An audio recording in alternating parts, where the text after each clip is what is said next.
Ano-ano mga legit na agency na pwedeng applyan papunta dito sa New Zealand? Paalala lang po, hindi ako connected sa mga agency na babanggitin ko. Ito ay tulong lang para sa mga gustong magtrabaho makapunta dito sa New Zealand. Una ay ang September Star. Una sa lahat, para sigurado kayo, pwede nyo munang i-check ang kanilang Facebook page at tignan kung madami na bang napaalis papunta dito sa New Zealand.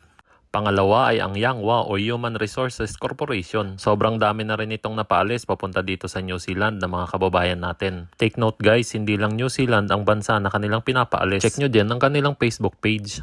Pangatlo ay ang Eagle Star NZ. Isa rin itong agency na madaming natulungan umalis papunta dito sa New Zealand. Pang-apat ay Stophouse International Resources. Para sa inyong mga kaalaman, hindi lang New Zealand ang mga bansang kanilang pinapaalis. Daming mga bansa katulad ng Canada, Saudi at marami pang iba. Panglima ay ang HRD Employment Consultant and Multi-Services Incorporated. Pang-anim ay PNI International. Basta lagi nyo munang i-check kung legit ba ang mga agency para sure na hindi kayo ma-scam. O kaya naman i-check nyo muna sa DMW or Department of Migrant Workers kung listed ba ang mga agency nila para siguradong maiwasan ang scam. Pangpito ay ang Louis International Agency. Guys, hindi lang New Zealand ang mga bansang kanilang pinapaalis. May Japan, Saudi, Dubai, Poland at marami pang iba.